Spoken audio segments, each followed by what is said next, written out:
হাজেরা ডাক দিয়ে কয়, রে শয়তান, তুই আমাকে ধোঁকা দিস না। একটা বাবা হইয়া কোনোদিন সন্তানের জবাই করতে পারে না। যখন এই কথা বলছে, শয়তান ডাক দিয়া কয়, আল্লাহ হুকুম করছে জবাই করার জন্য। হাজেরা চোখের পানি ছাড়িয়া কয়, রে শয়তান, যদি আমার মাওলা হুকুম করে একজন ইসমাইল না, আল্লাহ যদি আমারে আরো ইসমাইল দেয়, আমি সব আল্লাহর রাস্তায় ছেড়ে দিতে রাজি। শয়তান দেখলো এখানে হাজেরাকে ধোঁকা দিয়ে আটকানো যায় না, দৌড়াইয়া গেছে শিশু ইসমাইলের একটু ধোঁকা দেওয়ার জন্য। ইসমাইলের গিয়া যখন ধোঁকা দিতে গিয়া কয়, ইসমাইল কই যাও, বাবার কাছে ছুরি আছে, তোমারে জবাই করবে। ইসমাইল তো বুঝ কম, ডাক দিয়া কয়, আব্বা জান, আপনি কি আমাকে জবাই করতে নিয়ে যাইতেছেন? এবার ইব্রাহিম কয়, শয়তান পাথর মারো। এই তিন জায়গায় ধোঁকা দিছে। ইব্রাহিম আর ইসমাইল মিলিয়া তিন জায়গায় পাথর মারলেন। আল্লাহ তাআলা আইন করে দিলেন, আমার ইসমাইলের কথা কাজটা আমার কাছে ভালো লাগছে, ইব্রাহিমের এই কাজটা আবদ পর্যন্ত স্মৃতি হয়ে থাকবে মুসলমানের কাছে। আজকে যেই তিন জায়গায় ইসমাইল আর ইব্রাহিম পাথর মেরেছেন, ওই তিন জায়গায় পিলার করা আছে। ও হাজিরা, তোমরা হজ করতে গিয়া ওই তিন জায়গায় যদি পাথর না মারো, তোমাদের একজন আর হজও কবুল হবে না। এবার নিতে নিতে ইসমাইলকে নিয়া মিনা বাজারে হাজিরা এখন যেখানে কোরবানি দেয়, ইসমাইলের যেই জায়গায় কোরবানি দিছেন ওই জায়গায় ইব্রাহিম নবী ইসমাইলের নিয়া এবার চিন্তা করলেন, আল্লাহ আমারে কেমন সন্তান দিলেন, একটু পরীক্ষা কইরা দেখি। এবার সন্তানকে বাবা বলতেছেন, ফালাম্মা বালাগা মাআহু সায়া ক্বালা ইয়া বুনাইয়া ইন্নী আরা ফিল মানামি আন্নী আযবাহুকা ফানজুর মাযা তারা। ও বাবা, আমি স্বপ্নে দেখলাম তোমাকে জবাই করতেছি, বলো বাবা তোমার কি মতামত বলো। ইব্রাহিম নবী কথাটা বলা মাত্রই সাথে সাথে সেকেন্ডের মধ্যে সন্তান ইসমাইল জবাব দিয়ে দিলেন, ইয়া আবাতিফ আল মা তুমার সাতাজিদুনি ইনশাআল্লাহু মিনাস সাবিরিন। আব্বা জান, দ্রুত আমাকে আল্লাহর হুকুম মতো জবাই করেন, ইনশাআল্লাহ আমাকে আপনি ধৈর্য ধারণকারীদের মধ্যেই পাবেন। আব্বা জান, আমাকে দ্রুত জবাই করেন, দেরি করলে আবার বুঝি আল্লাহ হুকুমটা ফিরায় নিবে, কপাল পুড়ে যাবে। একটা সন্তান বাবার সামনে কতটা বিনয়ী হইয়া বাবার ইজ্জত রক্ষার জন্য আল্লাহর মুহাব্বতের বন্ধনে নিজেকে পেশ করে দিলেন। তবে ইতিহাসবিদরা লেখেন, ইসমাইল একটু কান্না করে বলছেন, বাবা জান, আপনি যদি এই কথাটা আমাকে একটু বাড়ি বসিয়া বলতেন, আমি আমার দক্ষিণী মায়ের থেকে একটু চির বিদায় নিয়ে আসতাম। কারণ 6টা বছর আমার মা আমার এত কষ্ট করে লালন পালন করে বড় বানাইছে। এই 6টা বছর পানি নাই, খানা নাই, আপনিও এসে দেখেন নাই। আমার মা আমার মুখে জিহ্বা দিয়ে আমার পেটের ক্ষুধা নিবারণ করেছে। আমার মা পাগলনির মতো দৌড়াদৌড়ি করেছে। ও আব্বা জান, বাড়ির মধ্যে বসে যদি বলতেন আমি একটু মায়ের থেকে বিদায় নিয়ে আসতাম, পারি নাই, দুঃখ নাই বাবা, আমাকে এখানে জবাই করিয়া আমার রক্তমাখা পোশাকটা মায়ের কাছে নিয়ে যাবেন। আম্মা জান আমাকে না দেখে যদি বলে আমার ইসমাইল কই, আপনি আব্বা রাগ করে আমার মাকে কিছু বলবেন না, আমার আম্মা জানকে একটু সান্ত্বনা দিয়া বলবেন ইসমাইল সালাম জানাইছে, আল্লাহ যদি কবুল করে হাসরের ময়দানে মোলাকাত হয়ে যাবে। আব্বা জান, আর আপনার কাছে দাবি, আমাকে জবাই করার আগে আপনি আমার হাত পাও রশি দিয়ে বাঁধেন, কারণ জবাই করতে গিয়া আমার হাতে পায়ে নড়াচড়া যদি আপনার শরীরে লাগে বেয়াদবি হবে, আল্লাহ বেজার হয়ে যাবে। আব্বা জান, আপনি কাপড় দিয়ে আপনার চক্ষু দুইটা বেঁধে নেন, কারণ জবাই করার সময়, ছুরি চালানোর সময় আমার চেহারায় যদি আপনার নজর লাগে, মায়ার কারণে আপনি জবাই করতে পারবেন না, আল্লাহ বেজার হয়ে যাবে। আব্বাজান আমি শুয়া পড়লাম, তাড়াতাড়ি আমার গলায় ছুরি চালান। ইব্রাহিম নবী ইসমাইলের শোয়াইয়া যখন ছুরিটা চালাইতে চায়, আমার মাওলার কুদরতি অন্তরে এত মায়া, আমার আল্লাহ ডাক দিয়ে কয়, রে ছুরি, আমার ইসমাইলের একটা পশমের ক্ষতিও যেন তোমার দ্বারা না হয়। আল্লাহর হুকুমে ছুরি কোনো কার্যকারিতা করে না, একটা পশমও কাটে না। ইব্রাহিম নবী এবার পাথরের উপরে আঘাত করলেন, ছুরি দিয়া পাথরটা আলাদা হয়ে গেল। ইসমাইলের ডাক দিয়ে কয়, বাবা এইবার ফাইনাল রেডি হও, তোমার জবাই করার সময় রক্ত আমার হাতে না লাগা পর্যন্ত ছুরি চালাইতেই থাকবো, না হয় আমি ছুরি চালানো বন্ধ করব না। এবার ইসমাইলকে শেষবারের মতো শোয়াইয়া ছুরি যখন চালাবে, রক্ত হাতে না লাগা পর্যন্ত ছুরি চালানো বন্ধ করবে না বলিয়া ইব্রাহিম নবী নিয়ত করে ফেললেন। ইসমাইলকে শোয়াইয়া দিলেন, আর যখন ছুরি চালাবে, আল্লাহ পাক রব্বুল আলামিনের কুদরতি অন্তরে এত মায়া, জিবরাইলের ডাক দিয়ে কয়, জিবরাইল, আমার ইব্রাহিমের ওয়াদা, এমন ত্যাগ আর নিয়ত যে রক্ত না লাগা পর্যন্ত ছুরি চালানো বন্ধ করবে না।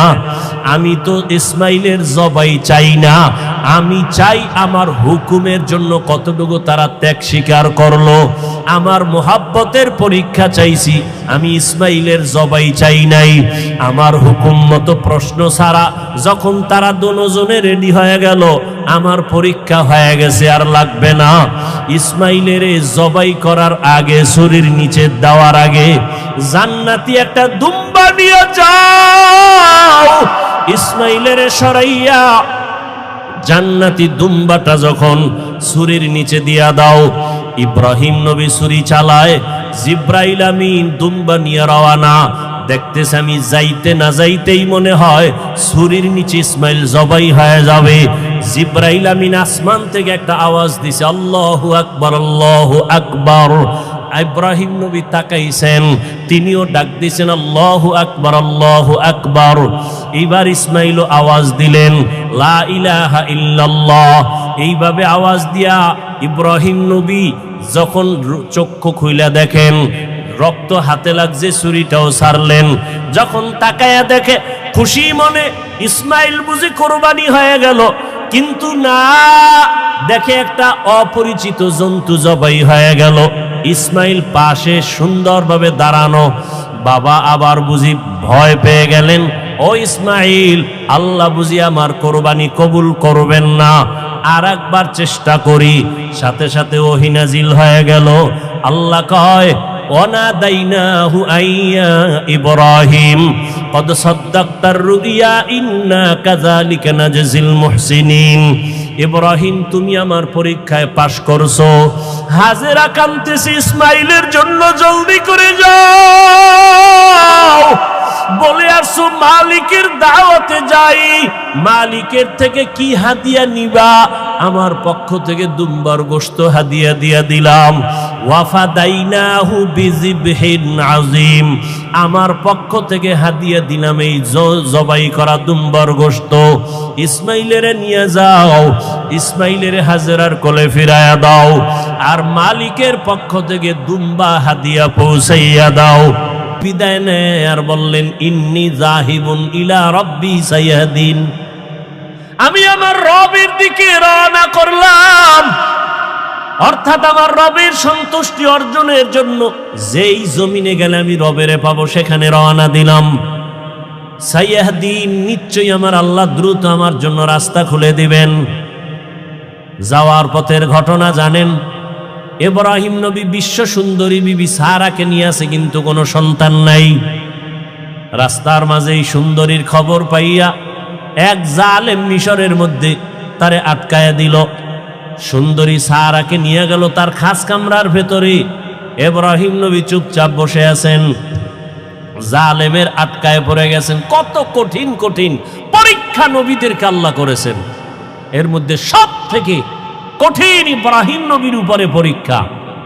যাবে হিজরত করিয়া এক জালেম থেকে মাঝখানে যে আর এক জালেমের আন্ডারে বেড়ে গেছে, বিবিকে নিয়ে গেছে ধরে খাস কামরায় জালেম ঢুকাইয়া বলে, তুমি বিশ্ব সুন্দরী, ওই পুরুষ তোমার স্বামী? বলে হ্যাঁ।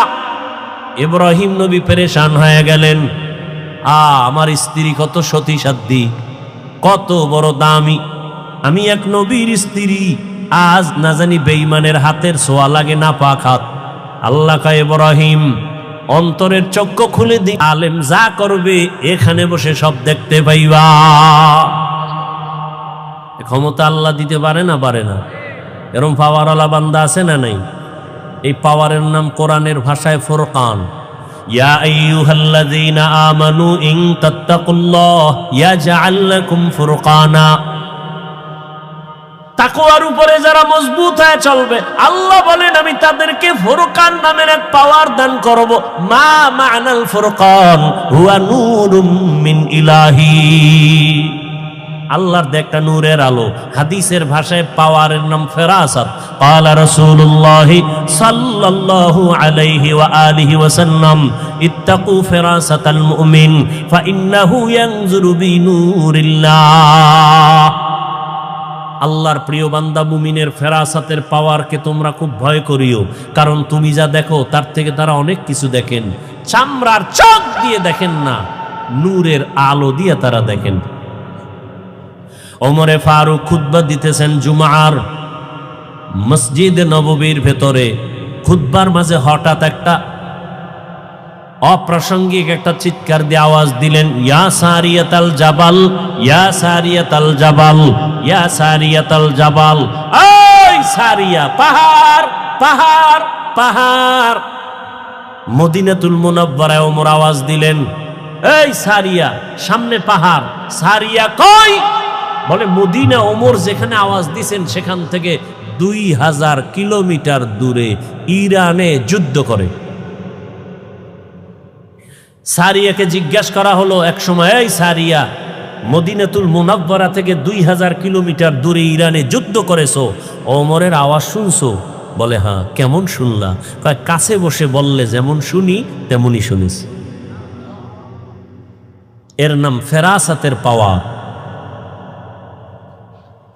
ইব্রাহিম নবী দেখতেছে জালেম বিশ্ব সুন্দরী বিবি সারাকে খাস কামরায় নিয়া প্রথমে লোভানোক দৃষ্টি দিয়া হাতটা যখন বাড়াইছে, সাথে সাথে হাতটা বাঁকা হয়ে গেছে। রাখে আল্লাহ? আহা, আল্লাহ এখনো পারেন, এখনো পারেন। আপনারা জানেন, এই ফেসবুকের মুরিদেরা, শুনো, মনে নাই তোমাকে? দুনিয়ার আকাম দেখো, ভালো ভালো জিনিস দেখো না। কয়েক বেশি হয় নাই, বছর 2 হয়েছে কিনা সন্দেহ, লন্ডনে একটা সেমিনার হয়েছিল। সমস্ত ধর্মের মানুষ সেখানে বসা। গোল টেবিলের সেমিনারে একজন ভিন্ন ধর্মাবলম্বী প্রশ্ন করলো মুসলমানদের একজন লিডার, ধর্মযাজক, একজন বুজুর্গ ওলিয়ে কামেল, যাই তোমাদের নবী তোমাদের ধর্মে বলছে, হাদিসে আছে, একটা খেজুর আছে, ওই খেজুরটা খাইয়া বিষ পান করলে ক্রিয়া হয় না। মুসলমান বলে হ্যাঁ আছে তো। এটা কি সত্য? বলে হ্যাঁ সত্য। দেখাবা? বলে পারবা? পারবো। দাও। আজোয়া খেজুর সামনে নিয়ে আসা হলো। আজোয়া খেজুর 2-3-7টা খাইয়া এবার বিষ দিল তার সামনে। হাউজের ভেতরে বিষ পান করলো। বিষ পান করে দিব্যি আরামে বসলেন, মিটিং চালাইলেন। বিন্দু থেকে বিন্দু বিষ তার ভেতরে গিয়া কোনো ক্রিয়া করলো না। কুদরত কার? ভাইরা আমার, আল্লাহ তো এখনো হেফাজতের দরজা খুলেছেন। সিলেটের জমিনে শাহজালাল রাহমাতুল্লাহ আলাইহি গৌর গোবিন্দের মোকাবেলা করতে গিয়ে কোনো বেতের বাড়ি লাগে নাই, অস্ত্র লাগে নাই। পুঁজি ছিল তাহাজ্জুদের আযান নামাজ আর চোখের পানি আর ফজরের নামাজের আযান। কই সেই তাহাজ্জুদ? কই? নাই তো নাই। একদল বলে এত আমল লাগে না, এত আমল লাগে না। অথচ আল্লাহ কয় আমি দুনিয়ায় মানুষ পাঠাইছি আমল করার জন্য। দেখেন তো কারবার কেমন, ফেতনায় ভরে গেছে গোটা সোনার বাংলা। বুঝাবো কিভাবে? বুঝতেও চায় না। কপাল এত খারাপ হইছে, বুঝতেও চায় না। মনের উল্টা হইলেই আর বুঝতে চাইব না, নফসের গোলাম হয়ে গেছে। আমাকে বলেন, এই যে এখন সামনে হজ আসতেছে না, কথা বলেন না কেন ভাই? ওখানে সারা দুনিয়ার মানুষ আর যায় না? যায় না? বিভিন্ন কোয়ালিটির মানুষ সেখানে। আপনারা জান নাই, যারা গেছেন দেখছেন, নামাজের টাইম কত লাইনের মানুষ। কেউ বুকে হাত বেঁধে দাঁড়ায়, কেউ নাবির নিচে, কেউ হাত সাইডে দিয়ে খাড়ায় রয়েছে, কেউ আবার মোবাইলে নামাজের ভিতরে কথাও কয়। নামাজের ক্ষতি হয় না, কথা টথা কয়ে নামাজের ভিতরে আছে। কেউ আবার কোরআন শরীফ মাটিতে রাইখা পাও দুইটা এভাবে ছড়াইয়া দিয়া, হাত দিয়া মাটির মধ্যে হেলান দিয়া কোরআন মাটিতে রাইখা পড়ে। কেউ আবার জোরে আমিন বলে, কেউ আবার আস্তে আমিন বলে, কেউ আবার সেজদায় যাওয়ার সময় মাটির মধ্যে সেজদা দেয় না, পকেট থেকে একটা কাঠের টুকরা বের করে কপালের নিচে দিয়ে কাঠের উপরে সেজদা মারে। সারা দুনিয়ার মানুষের এত কোয়ালিটির মানুষ, এত লাইনের। ও জলদি এলাকার জ্ঞানী মুসলমান, একটু জবাব দেন। এত লাইনের মানুষ যে মসজিদে নববীতে নামাজ পড়ে, বাইতুল্লাহ কোনো ঝগড়া আসেনি? বলেন বলেন, কারো সাথে কারো অভিমান আসেনি? সালাম দেয় না, রাগ করে এমন আসেনি? আছে? আমগো বাংলাদেশে কার বদনজর লাগছে? সব গেঞ্জাম ঝগড়া আমগো দেশে কেন? কোন গজবে পাইল? কোন অভিশাপ লাগলো কপালে? আমি পাস করলি পড়লাম, কাউকে কিছুই বলি না। ও যুবক, অন্য টুপির বিরুদ্ধেও বলি না, যারা টুপি দেয় না তাদেরও হিংসা করি না, কিছু বলি না, দেখলে সালাম দেই। বলো তুমি পাঁচকল্লির বিরুদ্ধে বলো কেন? আমি কওমি মাদ্রাসার সন্তান আলিয়ার বিরুদ্ধে বলি না, স্কুল কলেজের বিরুদ্ধে বলি না, বলো তুমি কওমির বিরোধিতা করো কেন? আমি নবীরে দাঁড়াইয়া ইয়া নবী সালামু আলাইকুম বলে সালাম দেই না, দাঁড়াইয়া যারা দেয় তাদেরও গালি দেই না, বলো তুমি আমারে গালি দাও কেন? আমি তাবলিগের লাইনের সন্তান, আমি পীর সাহেবের মুরিদ। যারা পীরের কাছে যায় না, তাবলিগে যায় না, তাদের গালিও দেই না, হিংসা করি না, দেখলে সালাম দেই। বলো তুমি তাবলিগের বিরোধিতা করো কেন? বিবেকের কাছে একটু কথা রেখে গেলাম, বেয়াদবি ক্ষমা চাই। কেউ আমার দূরের না, যারা কালেমা পড়েছেন আপনারা আমার কলিজার আপন। আপনারা কেমন আপন? আওয়ামী লীগ বুঝি না, বিএমপি বুঝি না, আলিয়া কওমি বুঝি না, আমার কথা একটা, বলেন আপনাদের আল্লাহ আমার আল্লাহ দুই না এক? সবাই একমত? আপনাদের নবী আমার নবী, সত্য কথাটা স্বীকার করেন। আপনাদের কোরআন আমার কোরআন, আপনাদের কাবা আমার কাবা, আপনাদের কালেমা আমার কালেমা, আপনাদের ধর্ম আমার ধর্ম। দুনিয়াতে জন্ম নিছি সিস্টেম আপনাদের আমার, নাকি জলদি এলাকার মানুষ জন্ম সময় লঙ্গি ভরে আসছে?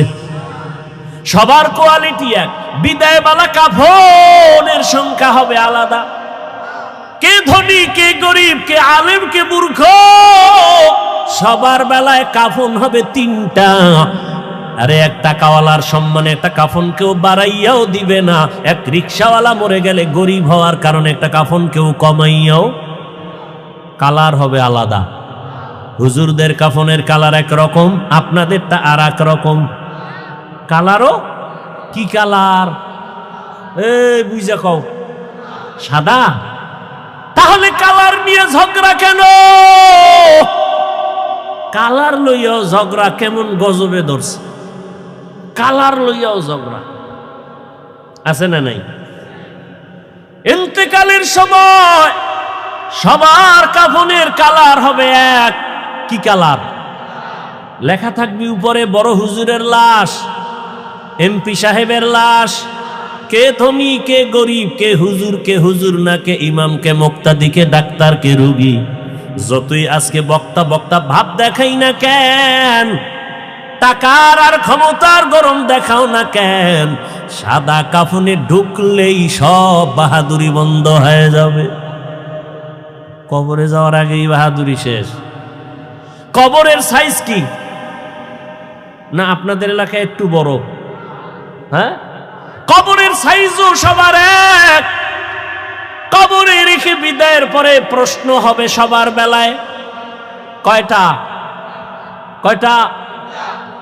তোমারও যেই প্রশ্ন, আমাকেও সেই প্রশ্ন, শিক্ষকের যেই প্রশ্ন, ছাত্রকেও সে একই প্রশ্ন, নারীকে যেই প্রশ্ন, পুরুষেরও সেই প্রশ্ন। তিনটা, রবের পরিচয় দাও, ধর্মের পরিচয় দাও, রাহমাতুল লিল আলামিনের পরিচয় দাও। তাহলে আপনার আমার আল্লাহ এক, নবী এক, কোরআন এক, কাবা এক, ধর্ম এক, কালেমা এক, কাফন এক, কালার এক, কবর এক, প্রশ্ন এক। লেবাস পোশাক কেন আলাদা? আপনাদের বয়ান তো করার কোনো দরকারই পড়ে না, কারণ আপনি আল্লাহ মানেন, নবী মানেন, কোরআন মানেন, হাদিস মানেন। বয়ান তো করবো আজকে উত্তরবঙ্গে পঞ্চগড়ে, সেখানে টাকা দিয়া মুসলমানের কাদিয়ানি বানানো হচ্ছে। আজকে তো বয়ান করার বেশি দরকার চট্টগ্রামের পাহাড়ের ভেতরে গিয়া খ্রিস্টান মিশনারিরা মুসলমানের টাকার লোভ দেখায় বিধর্মী বানায়। কিন্তু ওখানে যাওয়ার সময় কই? মুসলমানের পেছনে ঘুরতে ঘুরতে ঘুরতে ঘুরতে পাগল হয়ে গেলাম। ফজরের পরেও বয়ান, জোহরের পরে বয়ান, আসরের পরে মাগরিবের পরে বয়ান। এত পাও ধরে ধরে ধরে ধরে বয়ান করি, আর পরও কেন নামাজ পড়েন না? কেমন মুসলমান? আপনার আমার আল্লাহ এক, নবী এক, সব এক, অথচ আমি টুপি খুলতে চাই না। আপনারা কেমন ভিআইপি মুসলমান যে টুপি দিতেই চান না, লজ্জা লাগে। আমি টুপি খুলতে লজ্জা পাই, আর আপনি টুপি দিতে লজ্জা পান। আমি নামাজ না পড়লে লজ্জা পাই, আপনি নামাজ পড়তে গেলে লজ্জা পান। আমি মসজিদে না ঢুকলে লজ্জা লাগে, আপনার মসজিদে ঢুকতে গেলে লজ্জা লাগে। আপনি কেমন মুসলমান হইলেন? একটু চিন্তা করেন। ও আমার কলিজার যুবক বাবারা, বেয়াদবি মাপ চাই, একটু আমাকে জবাব দাও। রহমতের নবীর আদর্শ থেকে আরো সুন্দর আদর্শ কারো কাছে আসেনি? তাল মিলেও না, সত্য বলো, বুঝা বলো। নবীজির থেকে দামি আদর্শ নাই? একজনের দাঁড়ায় যদি বলতেই পারো যে হাফিজ ভাই, রহমতের নবীর আদর্শ থেকে আর একটু ভালো আদর্শ আছে শেখ মুজিবুর রহমানের ভেতরে, তাহলে আমি আল্লাহর কসম নবীরটা বাদ দিয়া তারটা নিব। এই ভালো করে বুঝো। কেউ যদি দাঁড়াইয়া বলতে পারো হাফিজ ভাই, নবীজির আদর্শ থেকে আর একটু ভালো আদর্শ আছে জিয়াউর রহমান সাহেবের ভেতরে, আমি নবীরটা বাদ দিয়া জিয়াউর রহমান সাহেবেরটা নিব, বলার মতো পাওয়ার ক্ষমতা কারো আসেনি? নাই তো নাই। আমার থেকে শুনো, দুনিয়াতে যত আদর্শ দেখো, আব্রাহাম লিঙ্কনের আদর্শ গণতন্ত্র, মাও সেতুনের আদর্শ, লেনিনের আদর্শ, কালমার্সের আদর্শ, এক কথায় জবাব, দুনিয়ার সব আদর্শ হলো নাপাক, একমাত্র মদিনাওয়ালা নবীর আদর্শই হলো পাক। একমত? সবাই একমত? এবার বলো, রসুলের আদর্শ যে রেখে গেলেন, এটি মানবে হিন্দুরা, খ্রিস্টানেরা, ইহুদিরা? আপনারাই বলেন কারা মানবে? কোন দেশের মুসলমান? লন্ডন, লেবানন, কোন দেশের বলেন? শুধু এই বাঁশখালী ছাড়া বলেন। তা আপনাদের নামাজ নাই কেন, টুপি নাই কেন, দাড়ি নাই কেন, পর্দা নাই কেন, সুদ খান কেন, সুদের টাকায় ব্যবসা কেন,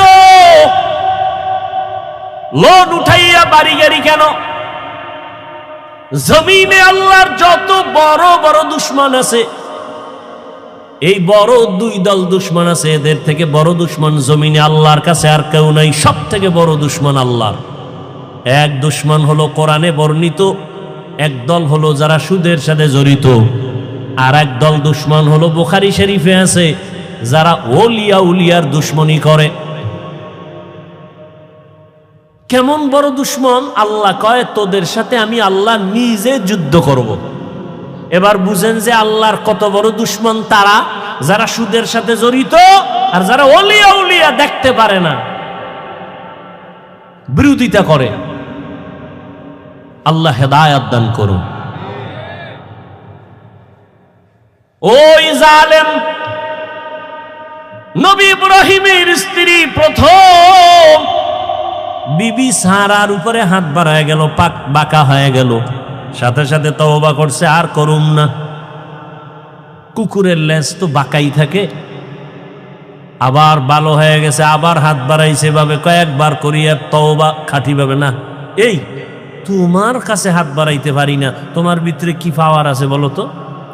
বিবি সারা ডাক দিয়া কয়, রে জালেম, আমার মধ্যে কোনো পাওয়ার নাই, তবে একটা শক্তি আমার আছে, আমি একজন আল্লাহর প্রিয় বান্দা নবীর স্ত্রী। তাই নাকি? বলে হ্যাঁ। কে সে নবী? বলে ইব্রাহিম। কই সে? বলে ওই যে গাছতলায় বসা। ডাকো। ডাকাইয়া বেয়াদবি কইরা তো আর আগাইতে পারে নাই, এবার তওবা টওবা কইরা নবীর কাছে মাপ চাইয়া মেহমানদারি করাইয়া, সন্তান কয়জন আছে? কয় নাই। কয় তাহলে আমার এক বান্দি আপনার বিবির খেদমতে দিয়া দিলাম, হাজেরা নামের। নবী ইব্রাহিম হাজেরাকে নিয়ে আবার সফর শুরু। ইতিহাস বড় আল্লাহর কাছে। তখন নবীর বয়স 80 পার হয়ে যাচ্ছে, তখন দোয়া করছেন একটা নেককার সন্তানের জন্য। রব্বি হাবলি মিনাস সালিহিন, ও দয়ার মালিক তুমি আমাকে একটা নেককার সন্তান দান করো। প্রত্যেকটা মা বাবার সন্তানের উপরে দায়িত্ব, সন্তান আল্লাহর কাছে চাইতে হবে, এটা বাবার দায়িত্ব, আল্লাহ নেককার সন্তান দাও। মাকেও দায়িত্ব, আল্লাহর কাছে দোয়া করতে হবে, আল্লাহ নেককার সন্তান দান করো। এজন্য নামাজের পরে পরে বারবার এই দোয়াটা পড়বেন, রব্বি হাবলি মিন লাদুনকা যুররিয়াতান তাইয়্যিবাতান ইন্নাকা সামিউদ দুআ। আল্লাহ দোয়া কবুল কইরা সুসংবাদ দিয়ে দিলেন, ফাবাশশারনাহু বিগুলামিন হালিম, সুন্দর এক আদর্শওয়ালা সন্তান আমি তোমাকে দিচ্ছি। হাজেরার গর্ভে সন্তান চলে আসছে, প্রথম সন্তান। আল্লাহর পক্ষ থেকে নাম রাখলেন ইসমাইল। 80 বছরের পরে যেই সন্তান বাবায় পাইছেন, ওই সন্তানের উপরে কত মায়া, কত মোহাব্বত। কিন্তু আমার মাওলার পরীক্ষা আরো কঠিন, এত কঠিন পরীক্ষা ইব্রাহিমের উপরে আল্লাহ চাপায়া দিলেন। ও ইব্রাহিম, সন্তানের মায়া যেন আমার আল্লাহর মোহাব্বতের মাঝখানে যেন পর্দা ফেলতে না পারে। কিন্তু পর্দা ফেলতেছে। আল্লাহ তো গাইবের মালিক, সব জানলেন। জানিয়েই আল্লাহ আবার পরীক্ষা দিলেন, না ইব্রাহিম, তোমার এই কলিজার সন্তান সহ, মা সহ জঙ্গলে নির্বাসনে দাও। আল্লাহর হুকুম চলে আসলো। এবার বিবি সারাকে রাখিয়া ইসমাইলকে নিয়া, শিশু ইসমাইল মা হাজেরা নিয়ে চললেন মক্কার জমিনে। ইন্না আউওয়ালা বাইতি উযিআ লিন-নাসি লাল্লাযী বিবাক্কাতা মুবারাকান ওয়া হুদা, মুবারাকান ওয়া হুদাল লিল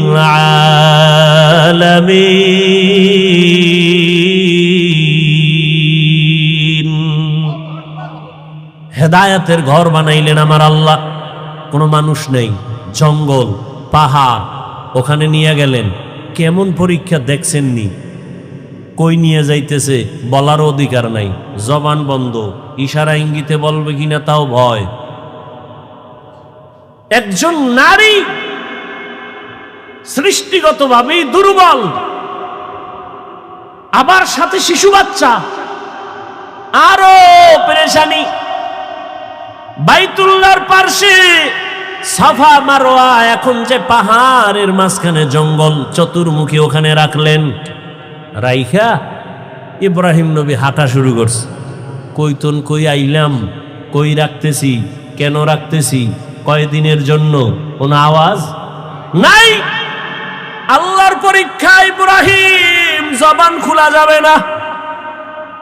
ইব্রাহিম নবী তো যাইতেছে। হাজেরা পেরেশান হয়ে গেলেন, ও পয়গম্বর, আমাদের আপনি কোথায় রাখেন? জবাব নাই। কই যান? জবাব নাই। কয়দিনের জন্য আওয়াজ নাই। শেষ সময় পিছন দিক দিয়া মা হাজেরা ইব্রাহিম নবীর আঁচলটা ধরে বললেন, দাঁড়ান, আপনার কথা বলবেন না, ঠিক আছে, তো এই দেখ শেষ সময় বইলে যান। আমি যেখানে রাখলেন এটা কি আপনার মন মতো নাকি রবের ইশারা? নবী এখনো জবান খুলে না, তবে ইশারায় বললেন রবের ইশারা। মাথা নাড়াইয়া বললেন, এটা রবের হুকুম। লা তাআতা লি মাখলুকিন ফি মাসিয়াতিল খালিক। খুতবায় হাদিস পড়েছিলাম, নবী বলেন কোন মাখলুকের মন সন্তুষ্ট করার জন্য মালিকের সাথে কোনো বিরোধিতা করা যাবে না, অথবা আমার আল্লাহকে বেজার করে কোনো মাখলুকের খুশি করা যাবে না, হারাম। আল্লাহকে বেজার করে মা বাবারে খুশি করা হারাম, আল্লাহকে বেজার করে পীরকে খুশি করা হারাম, আল্লাহকে বেজার করে ওস্তাদকে খুশি করা হারাম, আল্লাহকে বেজার করে কোনো ব্যক্তিকে খুশি করা হারাম। দুনিয়ার সব বেজার হয়ে যাক, কোনো দুঃখ নাই, আমার আল্লাহকে বেজার করা যাবে না। ইশারায় বললেন, হ্যাঁ, রবের হুকুমে রেখে গেলাম। রেখে তো গেলেন। ইব্রাহিম নবী তো জবান বন্ধ, কোনো আওয়াজ নাই। ইশারায় বুঝাইলেন রবের হুকুম। এই আওয়াজটা পাইয়া মহিলাদের দিল তো স্বাভাবিক একটু নরম।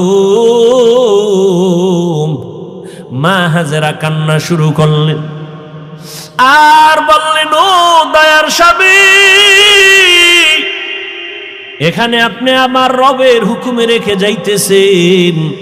আমার বাচ্চা শিশু ইসমাইল ছাড়া কেউ নাই, মানুষ নাই, জঙ্গল পাহাড় অন্ধকার, একটু পানি আছে, এই পানি যদি না থাকে কোথায় যাব? বাচ্চারে যদি দুধ পান করাইতে না পারি, নির্জন জায়গা, কোথায় যাব? আপনার কাছে কোনো দাবি নাই, মালিকের কাছে একটু দোয়া করবেন আমাদের জন্য। ইব্রাহিম নবীর জবান তো বন্ধ। হাজেরা বলতেছে, নবী কানে শুনতেছে, জবাব না দিয়া হাঁটতেছে। হাইটা হাইটা পাহাড় বাইয়া নিচে নামলেন।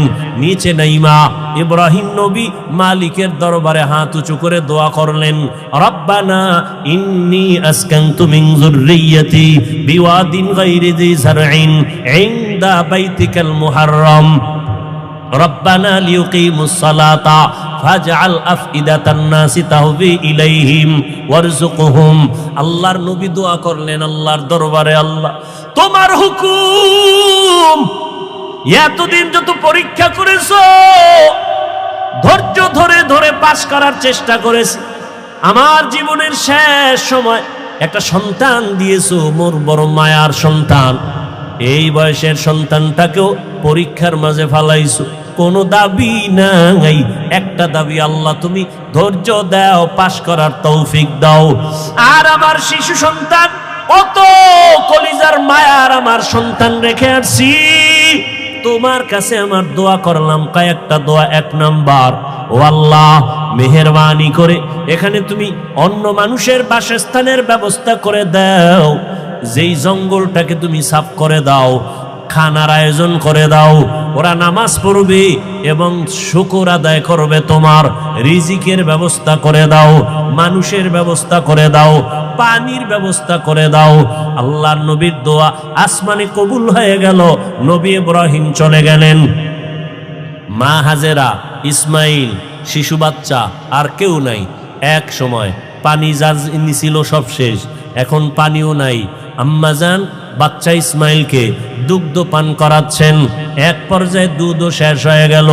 বাচ্চাকে আর কি দিবে? খাবার, কোনো খাবার নাই, অচেনা জায়গা, চতুর্পার্শ্বে জঙ্গল, কোনো আওয়াজ নাই, মানুষ নাই, এমন এক হালাত। হাজেরা পাগলনির মতো হয়ে গেলেন। বাচ্চাটা কান্না করে ক্ষুধা।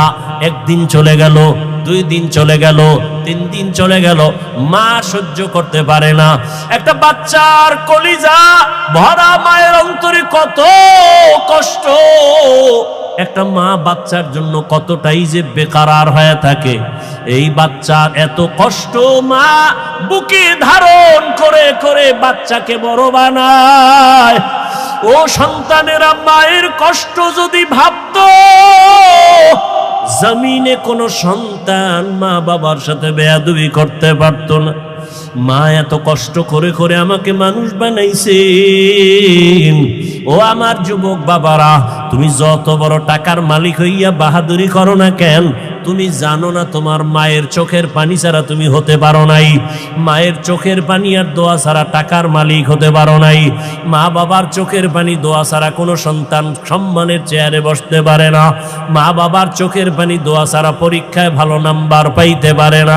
ও সন্তানেরা, ওই মা বাবার চোখের পানি আর দোয়া তোমার জীবনের সফলতার চাবি। বেয়াদবি করবা না, ওই মায়ের ঋণ জীবন দিয়েও আদায় করা সম্ভব হবে না। ইসমাইল শিশু বাচ্চা ক্ষুধার তৃষ্ণায় কান্না করে, ক্ষুধা পেটে ক্ষুধা প্রচন্ড রূপ ধারণ করলো। মা হাজেরা কোথায় যাবে, পানিও নাই খানাও নাই। হঠাৎ করে তাকায় দেখে মারোয়া পাহাড়ে একটু পানি পানি মনে হয়, কিন্তু দৌড় দিছে আম্মা জান।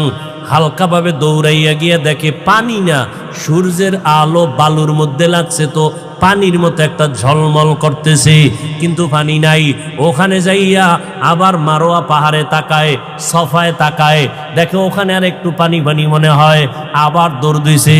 দিলের মধ্যে তামান্না, আমি না খাইয়া মরে যাই, আমার বাচ্চা যেন কষ্ট না পায়। আমার কলিজার সন্তান আমার গর্ভে থেকে ঘুমাইতে দেয় নাই। একটা বাচ্চা গর্ভে নিয়ে মা খানা খাইতে বসছে, বাচ্চা পেটের মধ্যে আঘাত করেছে।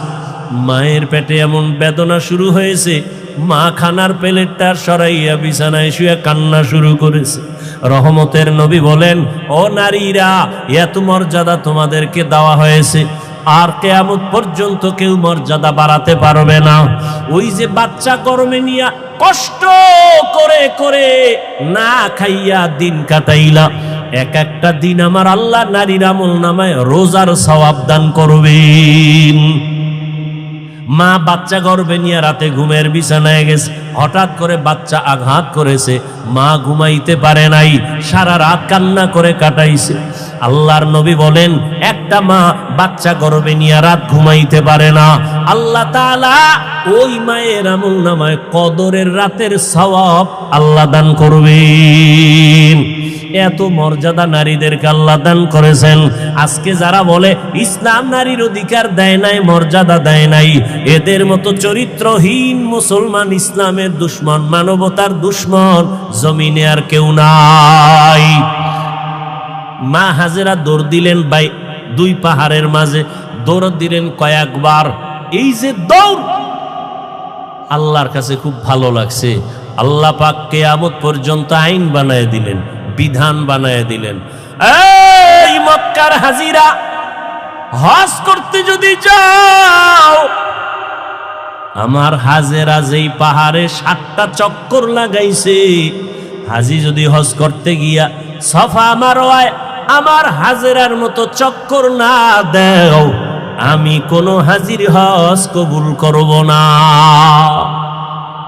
নবীজি বাইতুল্লাহ তওয়াফ কইরা যখন চক্কর দিতে গেছে সফা মারওয়ায়, নবী শেষ বয়সের, হজের সময় খুব কষ্ট লাগছে, আল্লাহর কাছে কয় মনে মনে, ও আল্লাহ, তুমি আমারে হাজেরা দৌড় না দিত আমাকে কষ্ট লাগতো নি।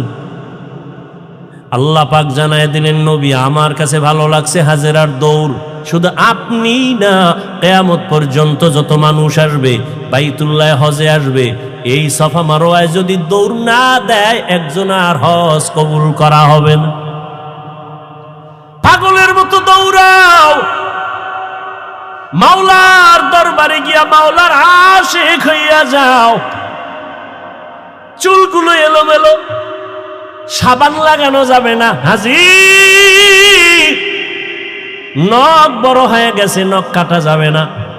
ময়লা পরিষ্কার করা যাবে না, আতর লাগানো যাবে না। এটা পাগল হয়ে যাও। মাওলার দরবারে পাগলামি, কার পাগল? জোরে বলো। এটা বুঝার মতো যাবো মেধা নাই, ওরাও পাগল। ওরাও কি? ওরা দুনিয়ার পাগল, ওরা আখেরাতের পাগল না। এজন্য ওরা বুঝে না যে মাওলার পাগল কেমনে হয়। ওখানে গিয়া পাগলামি, মাওলা পাকের মুহাব্বতের আশিক, আশিক মাশুক কি চায় সেইটাই দেওয়ার জন্য পাগল। প্রেমিকা আমার কাছে কি চায়, প্রেমিক তা খুশি রাখার জন্য তাই করে। বন্ধু কোন রঙের জামা পরে, আমার ওই জামা লাগবে, তো বন্ধুর মোহাব্বত আরো বাড়বে। টুপি মাথায় দেওয়া যাবে না, গেঞ্জি গায়ে রাখা যাবে না, সাদা কাপড় মরার আগে মরণের কাপড় পেঁচাও। এইবার সবার এক আওয়াজ, কে ফকির, কে ধনী, কে শিক্ষিত, কে অশিক্ষিত, সবার এক পোশাক, এক আওয়াজ, সব এক দরবারের ভিক্ষুক, সবার আওয়াজ এক, লাব্বাইক আল্লাহুম্মা লাব্বাইক, লাব্বাইক লা শারীকা লাকা লাব্বাইক, ইন্নাল হামদা ওয়ান নি'মাতা লাকা ওয়াল মুলক লা শারীকা লাক। আপনাদের কষ্ট হয় মনে হয়, আর একটু সামনে যাব, শেষ করে দিই কথাগুলো। ভাইয়েরা আমার, উঠা বসা করলে মোনাজাত দিয়ে দেব। আমি এটা পারবো না, কারণ আপনি যদি আমাকে মূল্যায়ন না করেন, আমার দরকার কি বয়ান করা। ভাইয়েরা আমার, মা হাজেরা দৌড়াচ্ছেন আর চোখের পানিগুলো পড়তেছে। ওদিকে ইসমাইল বাচ্চাও কান্না করে। বাচ্চা কান্না করলে দেখবেন ওদের পা গুলো লাফায়নি, দেখছেন আপ ডাউন করে, তো বাচ্চার পা লাফাচ্ছে। হঠাৎ করে পানির ফোয়ারা শুরু হয়ে গেছে। মা হাজেরা পানি দেখে একটা দৌড়াইয়া গিয়া পানিটারে আটকানোর জন্য, পারে না মহিলা মানুষ, খুব খুশি, তার ইবরানি ভাষায় একটা আওয়াজ দিলেন। দেখছেন নি মাওলার কুদরত, কি দিলেন? পানিকে বললেন জাম জাম, থাম থাম। আল্লাহর কাছে এই শব্দটাও কবুল হয়ে গেছে। কিয়ামত পর্যন্ত এই পানিকে কি পানি বলে? শব্দটা কার? এইমাত্র বলছি, শেষ। মা হাজেরার জবানের আওয়াজ, জাম জাম, থাম থাম। পৃথিবীর বিশুদ্ধ পানি। সাহাবাদের মধ্য থেকে কেউ নবীকে জিজ্ঞাসা করলেন, ইয়া রাসূলুল্লাহ, এই ঝমঝম কূপের পানির তলা কই? Crore crore crore million trillion billion পানি হাজি সাবরা নিয়ে যায়, কমে না বাড়ে না, সমান। নবী কয়, এই জমজম পানির কূপের তলা হলো হাউজে কাউসারের সাথে। আর কোথার সাথে? মুফাসসিরিনে কেরাম লিখেছেন, কাউসারের পানির থেকেও জমজমের মূল্য বেশি। রাসূলকে যখন মেরাজে নেওয়া হয়, নবীজি বলেন, জিব্রাইল আমিন আমাকে ধইরা জমজম কূপের পানি দিয়ে অজু বানাইলেন। অজু বললাম, এর আগে আমাকে শোয়াইয়া, চিৎভাবে শোয়াইয়া আমার বুকটাকে চিরলেন, ভেতর থেকে কলব বের করলেন, স্বর্ণের পেয়ালায় রাখলেন, ঝমঝম দিয়া ধুইলেন, আবার ভেতরে রাখলেন, এরপরে আবার আটকায় দিলেন। রক্ত গেল না, সেলাই লাগলো না, ব্যথা অনুভব করলাম না। এইভাবে আল্লাহ আমাকে কুদরতের অপারেশন করছেন আমার জীবনে 4 বার। কয়বার? 4 বার। রসুলের এই যে কলব বের করে ধুইলেন, কি পানি দিয়া? জমজম পানি, বরকতের পানি। আম্মাজান হাজেরা পানি আটকায় দিলেন, পানি থেমে গেল, নিজে পান করলেন। আজকে কিতাব দেখছি, আজকে নবীজি বলতেছেন, মা যদি ঝম ঝম থাম থাম না বলতেন, তাহলে পানি পুরা পৃথিবীটা সয়লাভ হয়ে যেত। ইমামে আজম আবু হানিফা বলেন, আম্মাজান আমাদের জন্য রহমত। তিনি বলার কারণে আজকে অনেক পবিত্র অবস্থায় পানি আছে। না হয় জেনাকারেরা এই পানি দিয়ে গোসল করে পানি নাপাক করে ফেলত, মদখোরেরা মদ পান করে মাতাল হয়ে পানির মধ্যে ডুব দিত, পানির সম্মান কমে যেত। ঝমঝম এমন একটা পানি, এর 25টা উপকার আছে। ঝমঝম পানির কয়টা? এর মধ্যে একটা হলো সাধারণ পানি পান করলে পিপাসা নিবারণ হয়, পেটের ক্ষুধা নিবারণ হয় না। জমজম পানি এমন এক দামি আল্লাহর কুদরতের পানি, এই পানি যদি কেউ পান করে ওই পানির দ্বারা পিপাসাও মিটে যায়, পেটের ক্ষুধাও মিটে যায়। দাঁড়াইয়া কোনো জিনিস খাওয়া পান করা নবীর আদর্শের বাইরে। তবে জমজমের পানি তুমি দাঁড়ায় পান করো, এটা তোমার কোনো সুন্নত আদায় হবে। দ্বিতীয় তৃতীয় হলো জমজমের পানি, এটা তোমার রোগের ঔষধ। কত পার্সেন্ট শেফা করবে, তোমার ঔষধের ক্রিয়া করবে, কয় তোমার আকীদা বিশ্বাসের মজবুতি যত পার্সেন্ট তত পার্সেন্ট। কেউ যদি মনে করে আমি ঔষধ খাবো না, জমজম আমার ঔষধ, যতটুকু বিশ্বাস করবে অতটুকু ফলাফল। পানি পান করলেন, ইসমাইল সুস্থ হওয়া শুরু হয়ে গেল। একটা দোয়া কবুল হয়ে গেছে। কার দোয়া? ইব্রাহিম নবীর দোয়া। লোকজন আল্লাহ আইনে দিয়েও এক দোয়া করছেন। ব্যবসায়ীরা যাচ্ছে এলাকা দিয়ে, পানির প্রয়োজন, খুঁজতে খুঁজতে আইয়ে জমজমের কাছে হাজির। মালিককে? মহিলা, বাচ্চাওয়ালা। আমাকে একটু পানি দিবেননি? মা হাজেরা বলে দিব, বেশি দিব, যত লাগে তত নেন, শর্ত এখানে বাড়িঘর করেন, চাষাবাদ করেন, থাকেন। আবাদ শুরু হয়ে গেল। এবার আর এক দোয়া চাইছে ইব্রাহিম নবী, ওয়ারযুকহুম, রিজিকের ব্যবস্থা করেন। আল্লাহ পাক রব্বুল আলামিন জিব্রাইলের মাধ্যমে তায়েফের জমিনে কুদরতে আল্লাহ এক ফলের বাগান এনে দিলেন, যেই বাগানে 12 মাস ফল হবেই, ফল হবে 12 মাস। আল্লাহ রিজিকের ব্যবস্থা করে দিলেন, মানুষজন বসবাস শুরু হয়ে গেল। এখন আর ওয়ান আবাদি এলাকা আবাদি হয়ে গেল, মানুষজনের অভাব নাই। কত আনন্দে জীবন যাপন করে ইসমাইল। বড় হতে হতে হতে হতে 6 বছর প্লাস হচ্ছে। ইব্রাহিম নবী এর মধ্যে একদিনও আর আসেন নাই। আল্লাহর পরীক্ষা দ্বিতীয়টা এবার আবার শুরু, কোরবানির। ওদিকে ঢুকবো। ইব্রাহিম নবী 6 বছরে আর আসেন নাই। ছেলে কেমন, কি মায়া! আল্লাহর পরীক্ষা কত কঠিন। ইব্রাহিম নবী এই জিলহজ মাস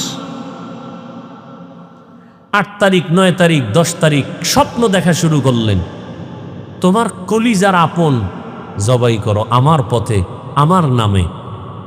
ভাবলেন, নাম তো হয় নাই কারে, 100 উট জবাই করলেন। দ্বিতীয় রাতে আবার স্বপ্ন দেখেন, হয় না, তোমার মোহাব্বতের জিনিস জবাই করো। আবার 100 উট জবাই করলেন। ফাইনালে নবী তো বুঝতে পেরেছেন আমার জীবনের কলিজার আপন আমার ইসমাইল ছাড়া আর কেউ না। আল্লাহর হুকুম হয়ে গেছে, ইসমাইলকে জবাই করার জন্য বাবা এবার রেডি হয়ে গেলেন। একটা ছুরি আর একটা রশি গোপনে নিয়ে রওনা হলেন মক্কা নগরীতে ইসমাইলকে জবাই করার জন্য। কারো কাছে কিছু বলা যাবে না। এলাকায় গিয়া দেখে সেই এলাকা তো এখন আবাদি, সুন্দর বাড়িঘর, মানুষজন, মাঠে বাচ্চারা খেলতেছে। একটারে ডাক দিয়ে কয়, এই এনি ইসমাইল আছেন? ইসমাইল? বাচ্চারা কয়, ইসমাইলকে বুঝলাম না। একজনে কয়, হ্যাঁ আমি চিনি। ইসমাইল কোথায়? ওরা বাড়ি আছে, নিকা আছে। ওই সবাই বড় বড় ঘর, কিন্তু ইসমাইল যেই ঘরে থাকে একটা ছোট ঝুপড়ির মতো। ইব্রাহিম নবী যত কদম বাড়ায় কলিজাটা কেমন যেন ফেটে যাইতেছে, মায়া আর মায়া চুম্বকের মতো। আমার কলিজার আপন,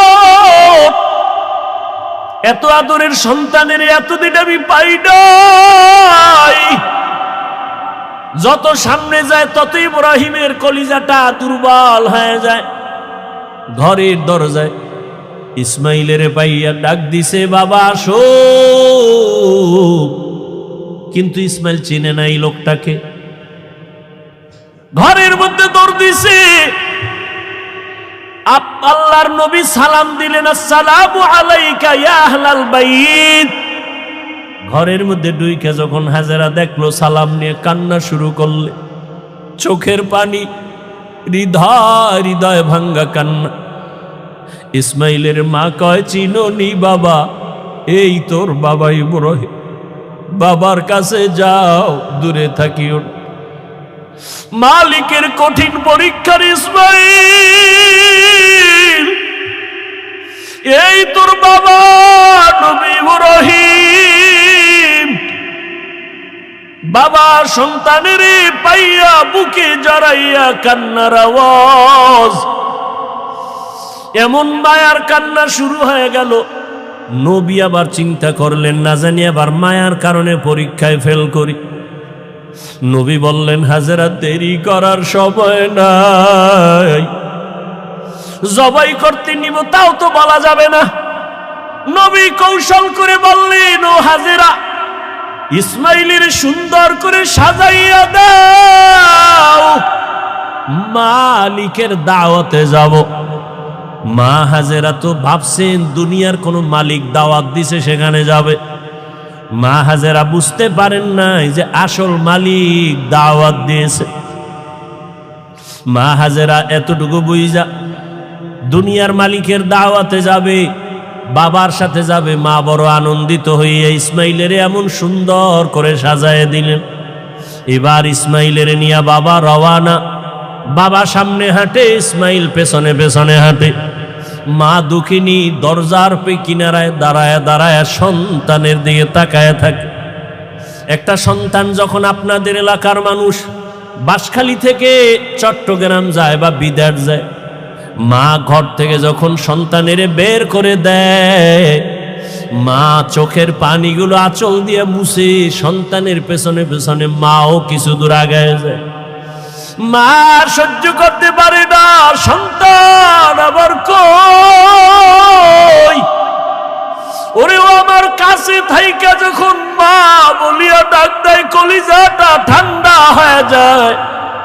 একটা সন্তানের মা ডাকে এত মজা, দুনিয়ার বাদশাও যদি বানায় দেয় এত মজা পাওয়া যায় না।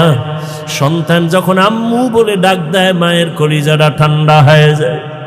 মা হাজেরা ইসমাইলের বিদায় দিয়া তাকায় তাকায় কান্না করে। ইব্রাহিম নবী পিছনে তাকায় না, তাকাইলে মায়ার কারণে পরীক্ষায় পাশ করা যাবে না। ইসমাইলও আনন্দে আনন্দে যখন বের হয়ে যাচ্ছে, শয়তানের মাথা গরম হয়ে গেল। এই পরীক্ষায় যদি ইব্রাহিম পাশ করে, দুনিয়াওয়ালারা বহু বিধর্মী মুসলমান হবে। কেমনে পরীক্ষায় ফেল করানো যায়? হাজেরাকে একটু ধোকা দেই। হাজেরারে গিয়া ধোকা দিয়ে কয়, হাজেরা ইসমাইলের কোথায় ছাড়লা? কয় মালিকের দাওয়াতে গেছে। বলে কোন মালিক? বলে দুনিয়ার কোন বাদশা। কয় না না, আমি জানি আল্লাহ দাওয়াত দিছে। কেন? হাজেরাকে বলে জবাই করার জন্য। হাজেরা ডাক দিয়ে কয়, রে শয়তান, তুই আমাকে ধোকা দিস না। একটা বাবা হইয়া কোনোদিন সন্তানের জবাই করতে পারে না। যখন এই কথা বলছে, শয়তান ডাক দিয়া কয়, আল্লাহ হুকুম করছে জবাই করার জন্য। হাজেরা চোখের পানি সারিয়া কয়, রে শয়তান, যদি আমার মাওলা হুকুম করে একজন ইসমাইল না, আল্লাহ যদি আমারে আরো ইসমাইল দেয়, আমি সব আল্লাহর রাস্তায় ছেড়ে দিতে রাজি। শয়তান দেখলো এখানে হাজেরাকে ধোকা দিয়ে আটকানো যায় না, দৌড়াইয়া গেছে শিশু ইসমাইলের একটু ধোকা দেওয়ার জন্য। ইসমাইলের গিয়া যখন ধোকা দিতে গিয়া কয়, ইসমাইল কই যাও? বাবার কাছে ছুরি আছে, তোমারে জবাই করবে। ইসমাইল তো বুঝ কম, ডাক দিয়া কয়, আব্বা জান, আপনি কি আমাকে জবাই করতে নিয়ে যাইতেছেন? এবার ইব্রাহিম কয়, শয়তান পাথর মারো। এই তিন জায়গায় ধোকা দিছে। ইব্রাহিম আর ইসমাইল মিলিয়া তিনও জায়গায় পাথর মারলেন। আল্লাহ তাআলা আইন করে দিলেন, আমার ইসমাইলের কথা কাজটা আমার কাছে ভালো লাগছে। ইব্রাহিমের এই কাজটা আবদ পর্যন্ত স্মৃতি হয়ে থাকবে মুসলমানের কাছে। আজকে যেই তিন জায়গায় ইসমাইল আর ইব্রাহিম পাথর মেরেছেন, ওই 3 জায়গায় পিলার করা আছে। ও হাজিরা, তোমরা হজ করতে গিয়া ওই 3 জায়গায় যদি পাথর না মারো, তোমাদের একজনের হজও কবুল হবে না। এবার নিতে নিতে ইসমাইলকে নিয়া মিনা বাজারে হাজিরা এখন যেখানে কোরবানি দেয়, ইসমাইলের যেই জায়গায় কোরবানি দিছেন ওই জায়গায় ইব্রাহিম নবী ইসমাইলের নিয়া এবার চিন্তা করলেন, আল্লাহ আমারে কেমন সন্তান দিলেন, একটু পরীক্ষা কইরা দেখি। এবার সন্তানকে বাবা বলতেছেন, ফালাম্মা বালাগা মাআহু সায়া ক্বালা ইয়া বুনাইয়া ইন্নী আরা ফিল মানামি আন্নী আযবাহুকা ফানজুর মাযা তারা। ও বাবা, আমি স্বপ্নে দেখলাম তোমাকে জবাই করতেছি, বলো বাবা তোমার কি মতামত বলো।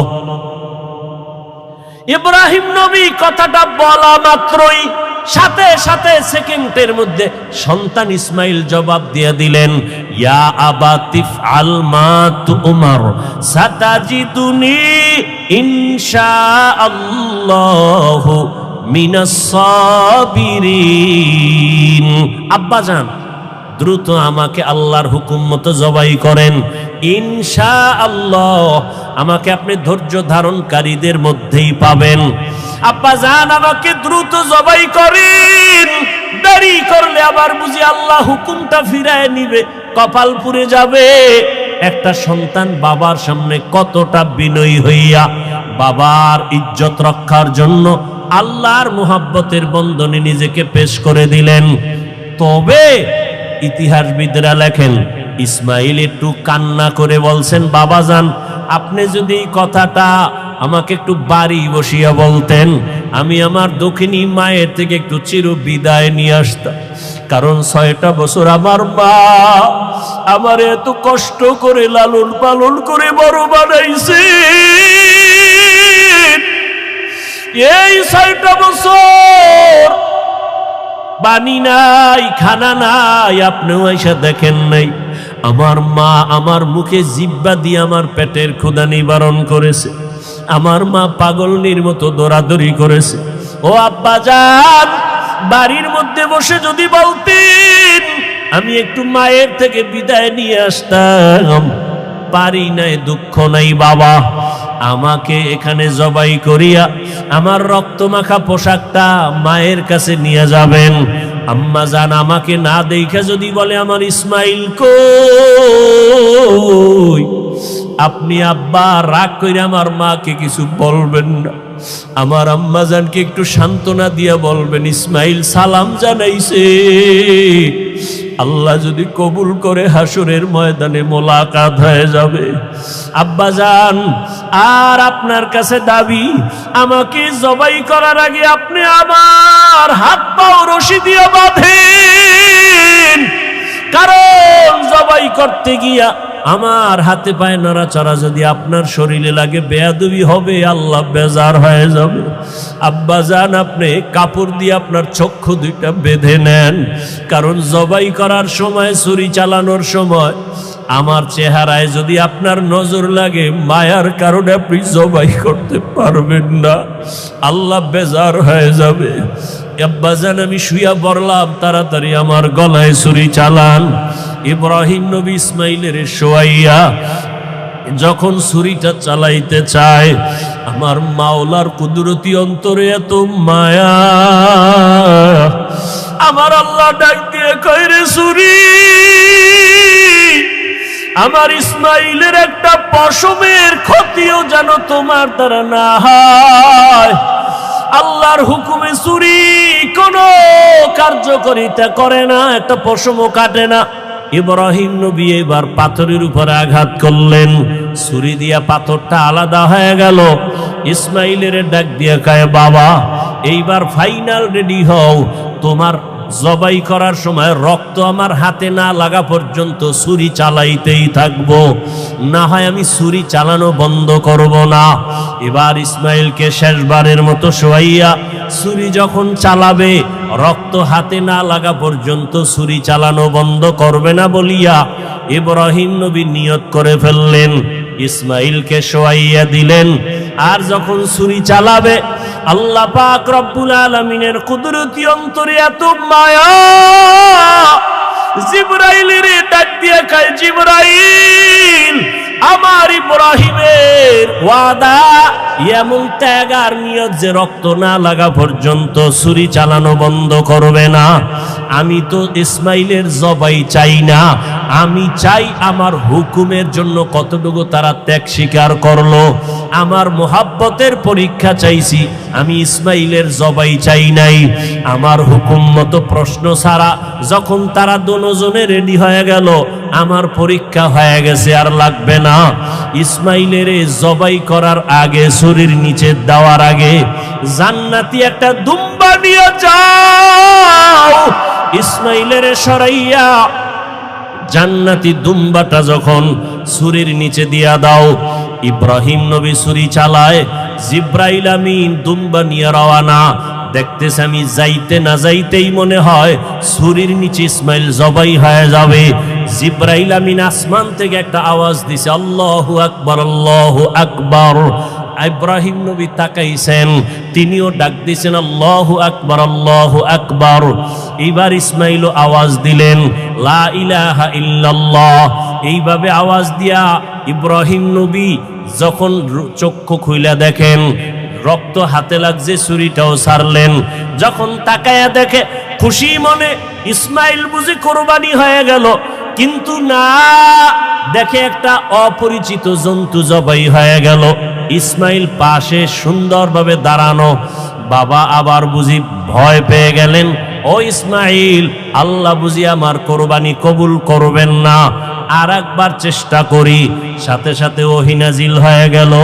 আল্লাহ কয়, ওয়ানাদাইনাহু আইয়া ইব্রাহিম কদ সাদ্দাকতার রুইয়া ইন্না কাযালিকা নাজজিল মুহসিনিন। ইব্রাহিম, তুমি আমার পরীক্ষায় পাশ করছো। হাজেরা কাঁদতেছে ইসমাইলের জন্য, জলদি করে যাও। বলে আসছো মালিকের দাওয়াতে যাই, মালিকের থেকে কি হাদিয়া নিবা? আমার পক্ষ থেকে দুম্বার গোশত হাদিয়া দিয়া দিলাম। ওয়াফাদাইনাহু বিযিবহিন আযীম, আমার পক্ষ থেকে হাদিয়া দিলাম এই জবাই করা দুম্বার গোশত। ইসমাইলের নিয়ে যাও, ইসমাইলের হাজেরার কোলে ফিরায়া দাও, আর মালিকের পক্ষ থেকে দুম্বা হাদিয়া পৌঁছাইয়া দাও। আল্লাহ তাআলা বলেন, ও দুনিয়ার মানুষ, ইব্রাহিমের কোরবানির ত্যাগ তোমার থেকেও চাই। ও মুমিন, এই ত্যাগ স্বীকার করতে গিয়া তোমার থেকে রক্ত চাই না, গোশত চাই না, আমি চাই তোমার অন্তরের ত্যাগ আর মুহাব্বত আর তাকওয়া।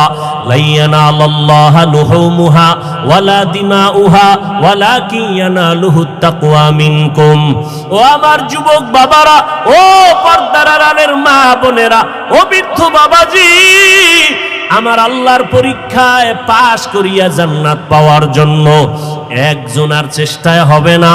হাজেরার যেমন চেষ্টা, ইসমাইলের তেমন চেষ্টা, নবী ইব্রাহিমের তেমন চেষ্টা।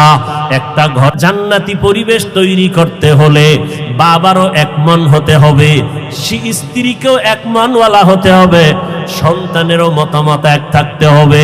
স্বামী আর স্ত্রীর মন আর মতামত যখন এক হবে, সন্তানের মতামত যখন মা বাবার মতের সাথে মিলিয়ে যাবে, ওই সন্তান ওই সংসারে শান্তি আসবে, আল্লাহ রহমতের বাড়ি দ্বারা বর্ষণ করতে থাকবেন। ও আমার যুবক বাবারা, ও পর্দার আড়ালের মা বোনেরা, আম্মাজান হাজেরা যদি নিজের থেকে সহযোগিতা না করতেন, ইব্রাহিম নবী পাশ করতে পারতেন না। ইসমাইলও যদি বাবার কথায় একমত না হইতেন, পরীক্ষায় পাশ করা যাইত না। অতএব যারা মা আছেন, আপনার সন্তানটাকে আপনি ডাক্তার বানাবেন, ইঞ্জিনিয়ার বানাবেন, তবে আদর্শবান বানায় যান, বেয়াদব যেন না হয়।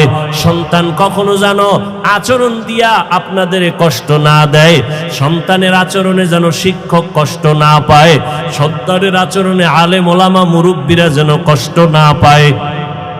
আদর্শবান ডাক্তার হলে সন্তানটার সম্মান আল্লাহ বাড়ায় দিবেন। মা বাবার একমত থাকতে হবে, নিজেদের আদর্শ সুন্দর করতে হবে।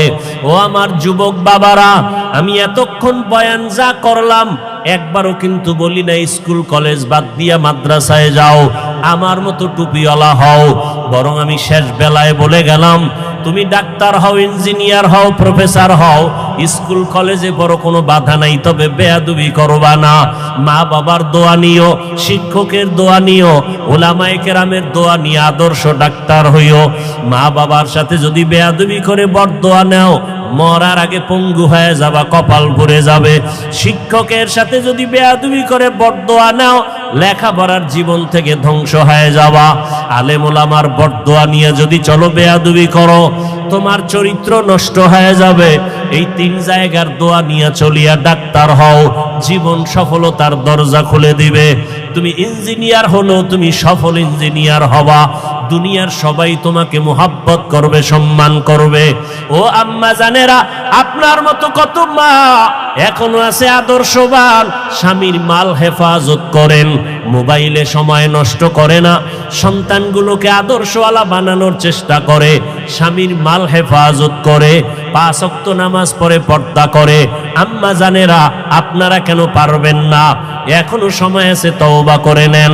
ও আমার যুবক বাবারা, তোমার মতো কত যুবক স্কুল কলেজে পড়ে নামাজ ছাড়ে না। মনটাকে প্রশ্ন করো, তুমি কেন পারো না রে বাবা? তোমার কপালে কার বরদোয়া লাগছে? এখনো সময় আছে, তওবা করো। তোমার মতো যুবক RAB, army, police, BDR, OC, DC SP 5 ওয়াক্ত নামাজির অভাব নাই। বলো, তুমি কেন পারবা না? এখনো সময় আছে, তওবা করে নাও।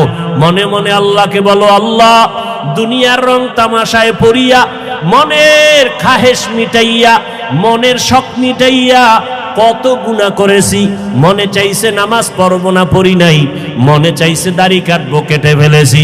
মনে চাইছে পার্কে যাব, পার্কে চলে গেছি। ও আল্লাহ, শখে শখে গুনাহ করে ফেলেছি। আর কত শখ করিয়া গুনাহ করব? কোন দিন মরণ হবে জানা নাই। কত যুবক রাস্তায় গাড়ি চালায়, নামাজ বাদ দেয় না। আবার হঠাৎ করে কত যুবক বুকে ব্যথা উঠা মরিয়া যায়। আজকে থেকে তওবা করলাম, আর নামাজ ছাড়বো না, বেপরদায় চলবো না, মা বাবাকে কষ্ট দিব না। উলামায়ে কেরামের দোয়া পরামর্শ নিয়া, শিক্ষকের দোয়া নিয়া, মা বাবার দোয়া নিয়া, নবীজির আদর্শ মতে চলবো।